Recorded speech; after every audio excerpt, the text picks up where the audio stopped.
안녕하세요. 배심의 장미입니다. 오늘의 사연 지금 시작합니다. 저는 10년 전 40대 초반에 재혼을 한 남자입니다. 재혼을 할 당시 아내에게는 10살짜리 딸이 있었고 재혼 후에 아내와의 사이에서 아들을 낳았습니다. 저는 전처와의 사이에서는 아이가 없었어요. 아내와 결혼을 할 당시에 큰딸과의 관계를 위해 무던히애를 썼습니다. 저녁은 무조건 가족과 함께하고 여행도 자주 다니고 한 가족이 되기 위해서 많은 노력을 했으나 딸 아이는 저에게 마음을 잘 열어주지 않았습니다. 그렇다고 저에게 적대적이거나 한 건 아니었지만 워낙 내성적인 아이이기도 했거든요. 딸이 고등학생이 되고 학교에서 친구들과의 갈등으로 학교 생활에 적응을 제대로 하지 못해 힘들어했습니다. 여보, 애들 나가서 공부시키는 건 어떨까? 나가서 유학을 보낸다는 소리야? 아직 혼자 나가기에는 너무 어리지 않아? 음, 그래서 말인데 이참에 민이랑 같이 해서 내가 애들 따라 나갔다 오면 어떨까 하는데. 아, 민이도? 이제 곧 초등학교 올라갈 건데 큰애 갈 때 같이 가서 공부하면 얘는 영어도 쉽게 습득할 것 같기도 하고 그냥 답답한 마음에 내가 이리저리 알아봤는데 괜찮을 것 같아서. 자기가 부담되겠지? 부담이야 되지. 그래도 애들 미래를 위해서면 나도 한번 생각해 볼게.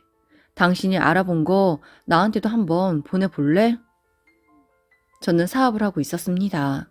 경제적으로는 빠듯하게 사는 건 아니지만 그래도 가족 중 3명이 모두 외국에 나가서 생활을 하면 주거부터 생활비까지 부담스럽지 않을 수가 없죠.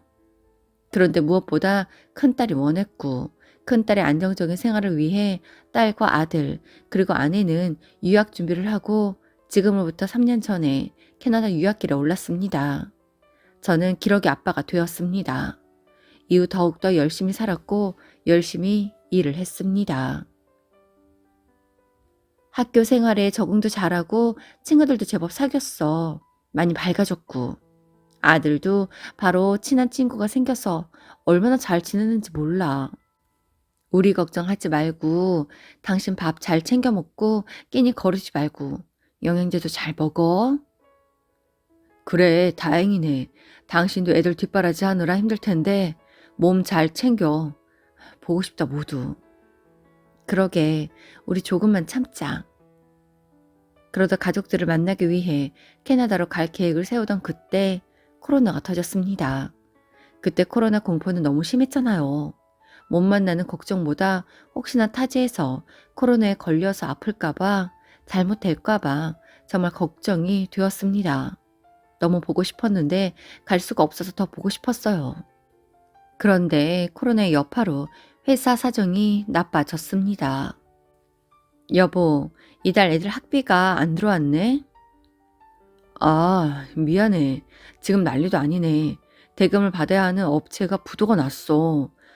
그러다 보니 지금 나도 이리저리 막혀서 해결 중이긴 한데. 그럼 어떻게 해? 애들 당장 학비도 내야 하고 생활비도 없는데. 내가 곧 만들어서 보내줄게. 미안해. 가족들이 타지에서 생활을 할 수 없는 지경에 이르렀기에 저는 무리하게 대출을 받아서 당분간은 생활비를 보내주었습니다. 회사를 어떻게든 일으켜 세워보려고 노력을 했지만 결국 회사는 빚더미에 앉게 되었고 결국 정리를 하게 되었습니다. 저는 바로 친구의 도움으로 직장을 구했고 좌절할 틈도 없이 돈을 벌어야 했어요. 여보, 애들 데리고 들어오는 게 낫겠어. 내가 더 이상 그만큼의 생활비를 보내줄 수가 없어. 어떻게 안 되겠어? 여기서 대학을 가고 싶대. 지금 너무 열심히 하고 있는데 여기서 포기하라고 할 수가 없는데. 아니면 집을 팔까? 집을 팔면 어떡해. 해? 그럼 우리 가족은 어디에서 살고. 그럼 당장 어떻게 해? 여기서 애들 학업을 중단해야 하면 애들 인생은. 지금은 어디서 돈이 나올 곳이 없어서 그래. 아, 미치겠다. 아무튼 내가 다시 연락할게. 얼마 뒤 아내는 둘째랑 귀국을 하겠다고 연락이 왔습니다. 큰딸은 캐나다에서 대학에 가겠다고 하더라네요. 유학생활을 하면서 친해진 친구의 집에서 당분간 지내기로 했다면서요. 미안했습니다. 이후 아내는 둘째를 데리고 들어왔습니다.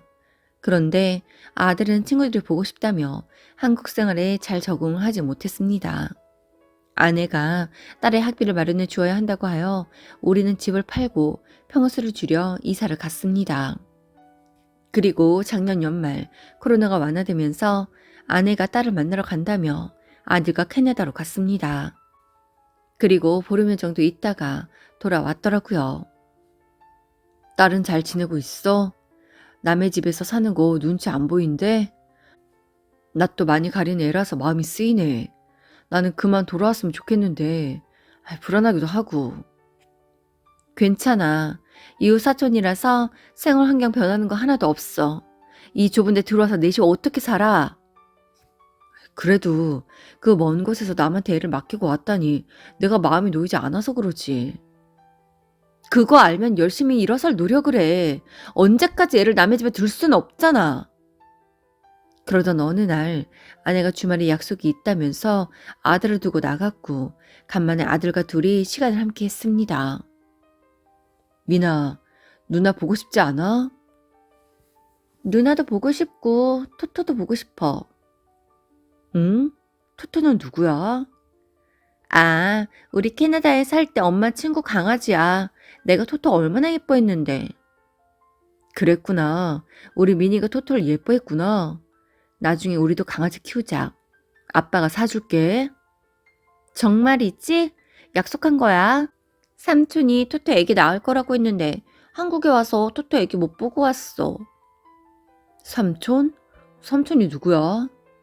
엄마 친구야. 그땐 대수롭게 생각하지 않았습니다. 그런데 얼마 전 그 삼촌이라는 사람의 존재를 알게 되었습니다.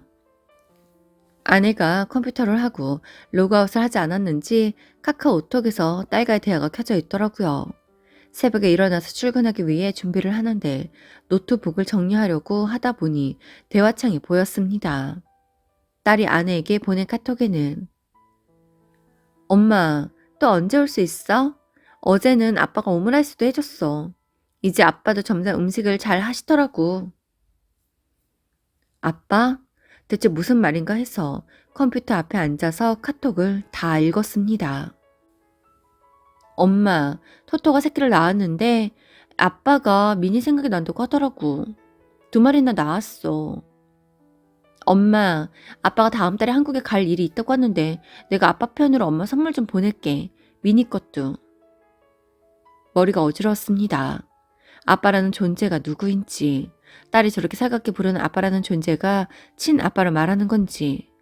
분명 저는 아닌데 말이죠. 출근을 해도 일이 될 것 같지 않아 한참을 식탁에 앉아서 아내가 깨길 기다렸습니다. 8시쯤 되니 아내는 일어나 아들을 학교에 보낼 채비를 하더라고요. 뭐야? 당신 일 안 갔어? 오늘 좀 컨디션이 안 좋아서 쉬라고. 뭐라고? 아, 참나. 진짜 가지가지 한다. 아휴, 그렇게 일해서 언제 돈 벌어서 언제 일어서겠어? 아, 진짜. 아내가 아들을 등교시키고 들어오길래 지금 딸이 누구랑 지내고 있어? 응? 이웃사촌이었던 집에 살고 있다니까. 그래, 그 사람이 한국 사람이야? 생각해보니 딸을 맡겨놓고 내가 그 사람들이 누구인지도 모르고 있었네. 감사 인사라도 해야 하는데. 감사 인사는 무슨, 가족처럼 지냈던 사람들이야. 감사 인사는 내가 충분히 하고 있어. 미안하면 돈이나 많이 벌어와. 나도 미안해 죽겠어. 생활비라도 좀 두둑하게 보내줘야 하는데. 딸이 아빠라고 부르는 사람이 누구야? 캐나다에서 아빠라는 사람이랑 지내고 있는 모양인데 이 아빠가 딸 친부야? 생각지도 못한 말에 아내는 그대로 얼어버리더군요. 무슨 말을 하는 거야? 당신이 카톡창을 열어놓고 잤더라고. 그래서 우연히 보게 됐어. 아빠가 누구야? 미니가 삼촌이라는 사람을 얘기하던데 토토라는 강아지도 그렇고 그냥 들은 그대로를 조합하니 삼촌이라는 사람이 딸이 아빠라고 부르는 사람 같고. 아, 어지럽다. 당신이 설명해봐. 아니야. 그게 아니라 아내는 이리저리 핑계를 대었지만 상황이 모두 맞지도 않았고 결국 이실직고를 했습니다. 아내는 이혼 후에도 종종 딸을 친부와 만날 수 있겠다고 합니다. 그러다 친부가 자신의 가족들이 있는 캐나다로 들어갔고 그쪽에서 자리를 잡고 살았다고 하네요. 딸의 신변에 문제가 생기고 힘들었을 때 딸의 친부가 캐나다로 보내라고 했다고 합니다. 아내는 딸만 들여보내는 게 영 마음이 내키지 않았는데 딸은 가고 싶어 했다고 하네요. 워낙 딸이 친부를 잘 따랐다고 하면서요. 그래서 친부가 있던 캐나다로 아이들을 데리고 유학을 간 거더군요. 아내의 말로는 그냥 딸의 친부로서 딸과 친부만 왕래를 했고 자신은 그저 아이들만 케어를 했다고 했지만 아내의 말을 대체 어디까지 믿어야 할까요? 아들마저 삼촌이라는 사람을 아주 친근하게 표현을 하면서 이미 가족들의 삶 속에 그 사람이 꽤나 깊이 들어가 있었던 것 같습니다. 배신감이 아내에게 이혼을 하자고 했습니다. 그런데 아내가 위자료 준비해줘. 당신이 이혼을 요구했잖아? 난 정말 하나 부끄러운 짓 한 게 없어. 그냥 조용히 마무리를 하고 싶었는데 아내는 너무 당당했고 되려 아무것도 남지 않은 내게 아들의 양육비와 위자료를 협의하자고 하더라고요. 아들은 내가 키워. 네가 무슨 능력으로 애를 키울 건데. 그리고 위자료? 그건 내가 달라고 해도 모자랄 판인데 위자료를 달라고? 캐나다에 들어갈 거야. 민희도 원하고. 민희가 당신이랑 산다고 할 줄 알아? 그건 법대로 따지자.